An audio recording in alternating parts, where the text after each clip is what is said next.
fairy tale princess, you don't always want to marry the Princess Charming just because they proposed to you in Rebel Princess.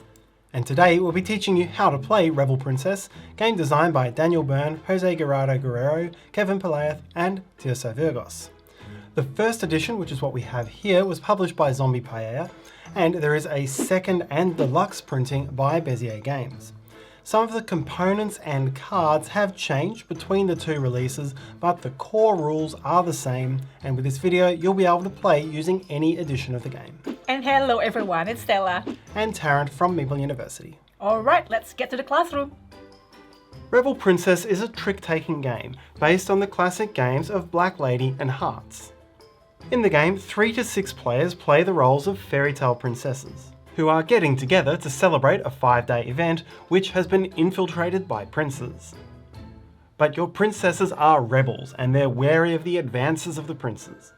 And so, over 5 rounds of trick-taking, players will use their cards and their powers to try to win only the safest tricks and to avoid winning the tricks which come with proposals from the princes. Avoid the princes, and in particular, avoid the secret frog prince, and whichever player attracts the fewest proposals over 5 rounds of play will be the winner. To set up, take the princesses and distribute 1 to each player. You can do this randomly, by draft, or deal 2 to each player, with the players looking at them and choosing the one they wish to play. Which of these options appears in your rulebook depends on your edition of the game. Each princess has a unique player power that you alone may use through the game. Make a stack of 5 of the game's round cards face down. These will introduce different rules to each of the 5 rounds. You can do this at random, or use a predetermined set, but it is recommended to use ones with this hourglass in the 5th round only. Prepare the main deck of cards. The game comes with 4 suits, queens, fairies, animals and princes, each running from 1 to 12. Use all cards in the 6-player game. Use only cards 1 through 10 in the 4 or 5-player game. And use only cards 2 through 10 in the 3-player game. Then shuffle all cards together into a deck. Keep the score pad nearby.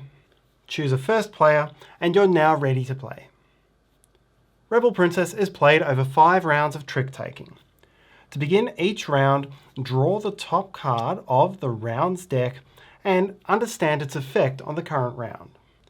In the first edition, these cards simply name the effect, and you can refer to the rulebook to determine what the effect is. Now shuffle up the draw deck and deal all the cards out equally among the players. Players now look at their cards and then get the opportunity to exchange some with the other players. How this works is written on the round card. Here, for example, all players will now pass 3 cards anti-clockwise around the table. Here, players would pass 2 cards clockwise. Here, players would pass 1 card in each direction. Players do this simultaneously. Look at the cards in your hand, choose the ones you wish to pass, and then place them face down on the table. Once everyone's chosen, gather your new cards into your hands, and it's time to begin the round. A round is played over a series of tricks. To begin the first trick, whoever was nominated as the start player looks at all the cards in their hand and chooses any one, except for a prince card, to play face up into the centre of the table.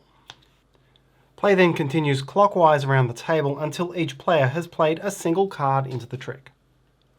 When it comes to your turn, if there are any cards in your hand which match the suit of the card which was led into this trick, then you must play a card which matches that suit. If there is no card in your hand which matches the suit which was led, then you are allowed to play any card. Continue in this way until everyone has played 1 card into the trick. Now determine the winner of the trick. This will be whichever player played the highest numbered card which matches the lead suit. In this case, it's the Fairy 6, so this player would win the trick and collect the cards.